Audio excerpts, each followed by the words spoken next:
welcome back to the J&A Home Buyers Channel. Today we're going to be talking about 4 ways to make money in a rental property investment. It's a little bit different than stocks. Oftentimes people look at the cash flow in a rental property and think, it's not such a great investment for me, not making a lot of money. But there's other 3 ways we're going to be talking about to dive into. It makes it very different from having a stock in a specific company or the S&P 500, okay? So the 4 main ways that we're going to be talking about are cash flow, appreciation, tax benefits, and loan paydown. So those are how we make money, but we're going to dive into the details because there's details behind each of those that really make a big bang for your buck when you're investing into something like real estate. It's not for everybody. Real estate's not liquid like stocks. I can't sell it by the second or minute and get my money back out. It's definitely something that I look at as a 5 to 8 year investment when I'm buying a rental property. So keep that in mind. I'm not an attorney, I'm not a tax person, so keep in mind that everything I'm talking about is examples from real estate that we bought and investments and returns that we've seen over time. But let's dive into the details. J&A Home Buyers are based in Katy, Texas. We buy houses all over Houston and other areas. But we love to connect with realtors. We love to connect with wholesalers and other investors in our community. As we find that working together, we can often find a deal that maybe you and or I can give each other and work out something. So let me help you get your deal done, and let's dive into today's video.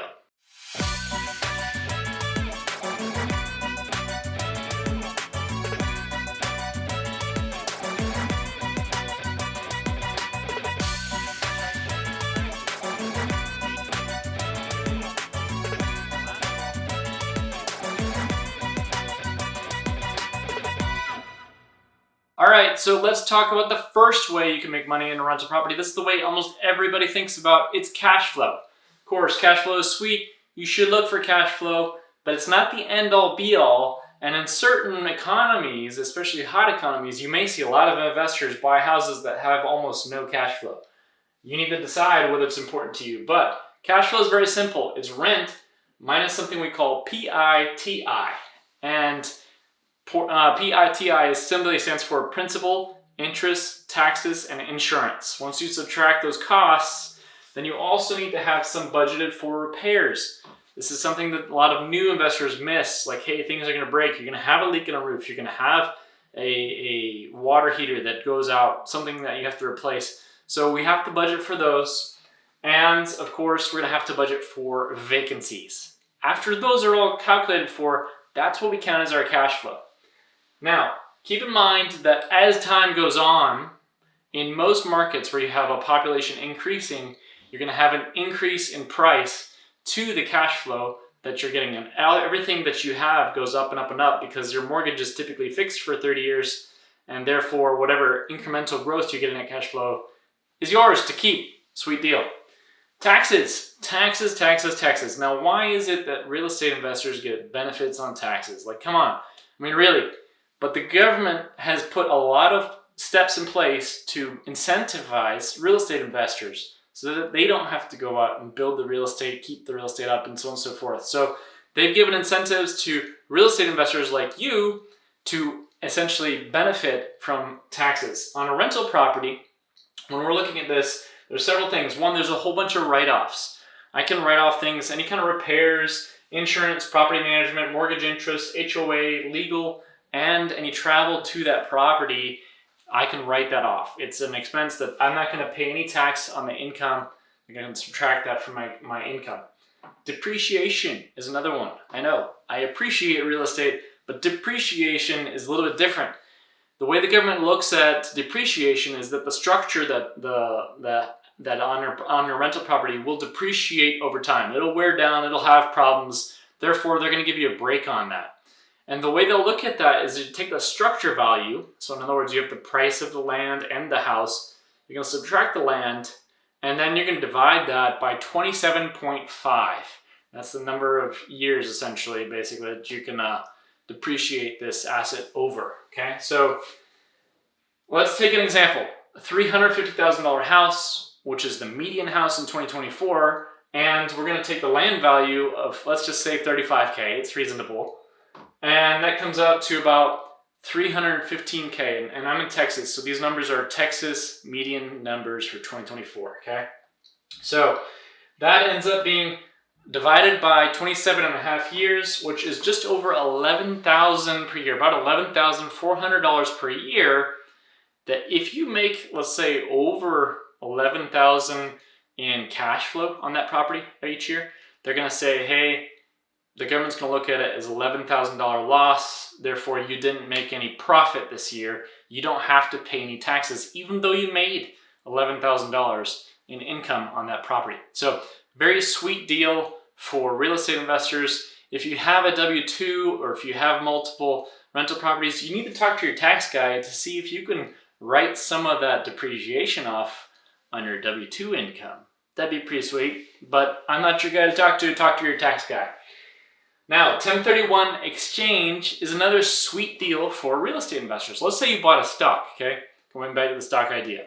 If you bought a stock and all of a sudden you realize that, hey, there's a new stock over there that I can make a better investment on, you would need to sell your stock, you would need to pay the taxes on the gains, and you would need to purchase that other stock.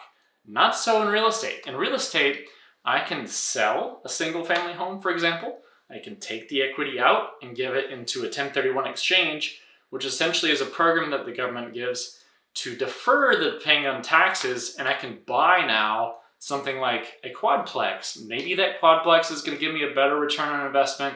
You're the investor, you have to run the numbers and figure that out. However, this program is awesome because I can avoid paying taxes on that capital gain and move it into another investment and incentivize investors to move up their scale. Now, there's a whole bunch of rules on the 1031 exchange. Make sure you talk to your tax attorney about that, but it's an awesome vehicle to grow your wealth over time and not have to pay taxes immediately. All right, let's get into appreciation. Appreciation is the way you're going to make the most money in rental properties by far. Now, appreciation is not guaranteed. There are ghost towns after all. Somebody bought a house in a ghost town and lost everything they had. However, in general, most houses will appreciate over 3% each year. In the last 5 years, we've seen some really insane appreciation with COVID and printing money, so on and so forth. That has led to big, big capital gains. So let's look at an example of appreciation. Remember, you bought a house at a fixed value. Let's say you bought a house in 2019. In Texas, the median purchase price for a house in 2019 was $225,000. I know, buying a house at $225,000, some of you might be thinking, whoa, that's cheap. Well, $225,000 was the price just in 2019, which was 5 years ago. It's kind of hard to believe it's already been 5 years. Today, it's $350,000 in 2024. Okay, so that's a 36% increase, and that's over $125,000 that you, the rental property investor, keep in your pocket. So this is a massive amount of money when we're looking at the greater picture here that you're making. So big gains in appreciation. The next piece you make money is in the loan paydown. Loan paydown, you got to remember, we often look at the PITI, right? Principal, interest, taxes, and insurance. Those are all costs. Well, actually, principal is not a cost. It's going to be paid for you by the rent on that property. So the rent on that property is going to be paying part of your mortgage each month. And that first year, if you have a 30-year mortgage, the way it works, that first year, you might only be paying like $3,000, maybe $2,000, $3,000, give or take. But if you're purchasing a $350K home, again, all my numbers are around $350K in Texas. So $350K home, you're going to be paying about $2,000 to $3,000 that goes towards paying down that mortgage. And when you sell that house, you'll get that money back. So that tenant is paying essentially a piece of your mortgage that's being bought down.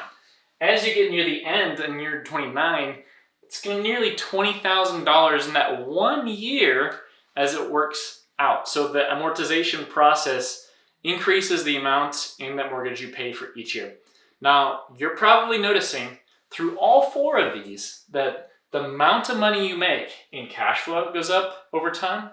In taxes, you will actually make a considerable amount of write-offs, but the appreciation goes up big time over time, and the loan paydown also goes up over time. So 3 of those create big increases on your profitability in that investment over time. This is where rental properties, I typically say, look at the property on a 5 to 8 year basis, because then you can fluctuate with market demands, changes, all these kinds of things. And over time, it becomes an excellent investment to make you more money. If you're an investor in the Texas area, in the Houston area, we'd love to connect with you. If you're a realtor and you are looking to help people find deals, we are also realtors, but we work with realtors. We're going to pay you the commission and give you the incentives to do that. Reach out to us, connect with us, subscribe to our email, subscribe to our Facebook channel, and keep in touch with us. We love to have meetups from time to time, connect with you, and also help you get your deal done. If you've got questions, we're here to help. We really are. Reach out, let us know.